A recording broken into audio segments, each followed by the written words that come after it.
Bonjour, je suis Jemel.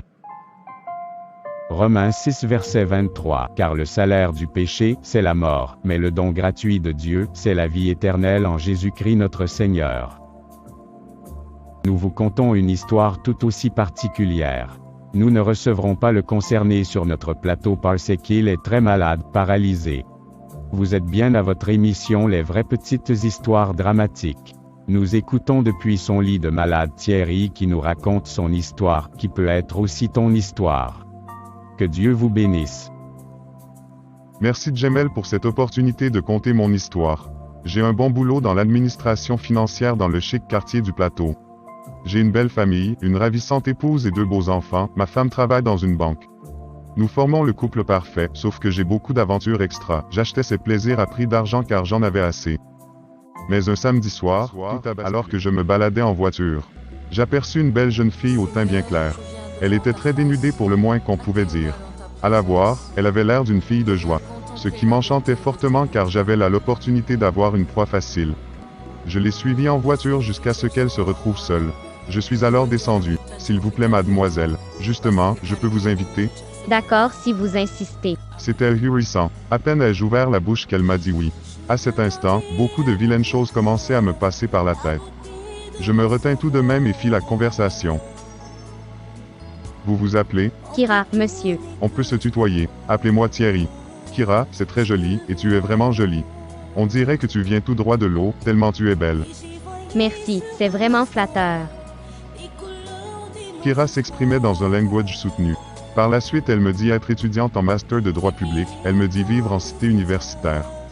J'étais un petit peu impressionné mais au fond de moi, je me disais. Voilà encore une autre victime du système, obligée de se vendre pour un devenir incertain. Bref, cela me réjouissait encore plus puisque je la sentais fragile. Je me suis même permis de la tripoter dans la voiture.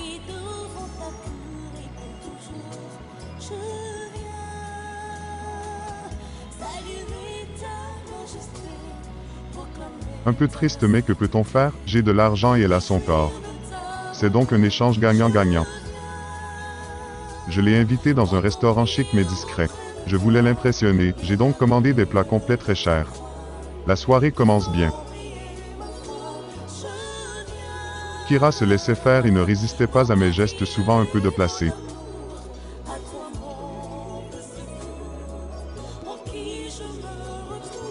J'ai alors compris que la soirée était gagnée. Je lui ai proposé de passer la nuit avec moi dans le luxueux hôtel Ivoire, je lui ai promis qu'elle ne regretterait pas et que ses services seront très bien récompensés. Elle accepta sans même hésiter. Je me sentais alors très fort, très puissant.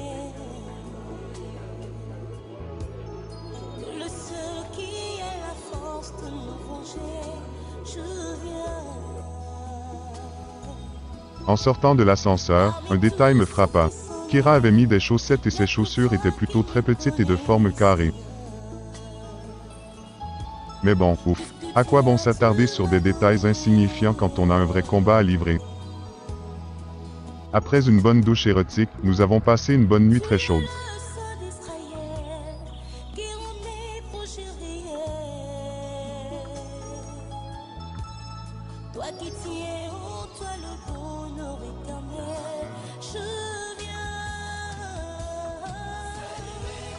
Pendant ce temps, plusieurs petites choses m'intriguaient.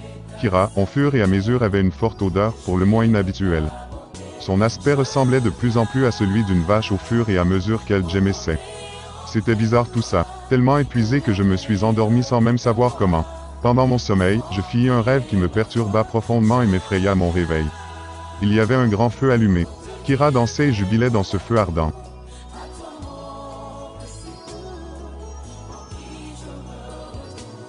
Pendant ce temps, moi je brûlais et souffrais atrocement. J'en pleurais.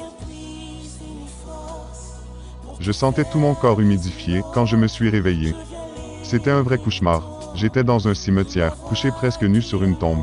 Le nom de Kira y était gravé avec une photo.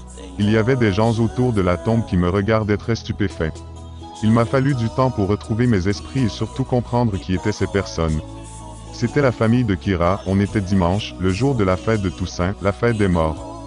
Les parents étaient venus déposer des fleurs sur la tombe de leur fille inhumée la veille. Il commença à pleuvoir. Je racontais ma mésaventure aux parents de Kira. Sa mère se jeta sur moi en me rouant de coups, elle était en pleurs et m'accusait. C'est à cause de personnes comme vous que ma fille est morte, espèce de pervers criminel. Me rétorqua-t-elle à la face en pleurant. Le père de Kira la calma et m'expliqua que leur fille avait été envoûtée et assassinée mystiquement par un inconnu avec qui elle avait passé une soirée. Avec l'aide de la famille de Kira, j'ai pu rejoindre l'hôtel. Je demandai à la réceptionniste si elle avait vu la jeune fille avec qui j'étais rentré la veille. Sa réponse m'intriguait encore plus. Monsieur, je vous ai vu rentrer mais seul. Mais vous étiez bizarre, vous parliez seul et vous embrassiez le vide. Je devenais fou. J'ai fait mes bagages et je suis immédiatement rentré à la maison. Je n'osais même pas regarder ma femme en face, encore moins lui dire la vérité. Chérie, je te sens préoccupée depuis ton retour. As-tu un souci? En parle-moi, je vais t'aider. Non, rien mon amour, je suis seulement épuisé. Pourtant, tout allait basculer. Quand je le retrouvais seul, Kira m'apparaissait puis disparaissait comme par enchantement. J'essayais de hurler de toutes mes forces, je perdais la voix en ce moment. Elle se retrouvait même dans mon lit pendant que je dormais avec ma femme. Je ne pouvais hurler et ma femme dormait profondément, je la secoue mais elle ne se réveillait pas.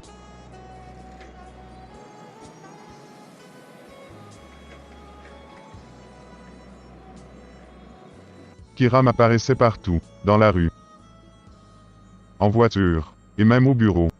Elle apparaissait dans la chambre mais ma femme ne pouvait la voir, j'étais le seul à la voir et je ne pouvais parler. Seigneur, je viens devant ta face. En plus, ma femme me trouvait très sale. Chaque fois que je la touchais, elle se plaignait d'odeurs insupportables qui se dégageaient de moi. J'ai compris que c'était cette même odeur de l'hôtel avec Kira qui est restée avec moi. J'étais non seulement en train de perdre la tête mais aussi malade. Après une semaine trouble de torture et de frayeur, je suis tombé malade. Tout mon corps s'enflait et ma peau se décomposait. Je suis par la même occasion devenu paralysé des membres inférieurs. Aucune analyse médicale n'a pu détecter mon mal. Des échantillons ont même été envoyés en Europe pour des analyses, sans succès. À ce jour, je me meurs à petit feu, victime de mon inconscience, de mon argent, de mon péché. Je suis actuellement dans un camp de prière. Ma femme a su toute l'histoire mais est restée malgré tout avec moi. Elle prend beaucoup soin de moi malgré mon état, nos enfants sont avec sa sœur. J'ai vu l'amour véritable que me porte ma femme. Je suis pourtant toujours à me demander, quels cherchons-nous les hommes dehors? Je côtoie chaque jour la mort. Que pensez-vous que je ferais si par miracle Dieu me délivrait? Les hommes sages vivent heureux, mais les hommes fous se détruisent seuls. Que Dieu aide tous les hommes à devenir sages.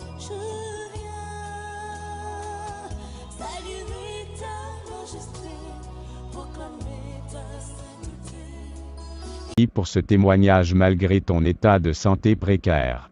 Vivement que Dieu le Tout-Puissant accorde la guérison. Selon le témoignage de la mère de Kira, Thierry n'est pas la seule victime de sa fille. Dans notre prochaine émission, nous vous livrerons le témoignage complet de la mère de Kira qui ne souhaite qu'une chose: le repos de l'âme de sa fille. Partagez cette histoire avec vos proches, vos connaissances, vos amis. Que Dieu vous bénisse, car vous pourrez préserver des vies. Laisse un commentaire si cette histoire t'a touché. Abonnez-toi sur Facebook et YouTube pour suivre d'autres histoires. Que Dieu vous bénisse.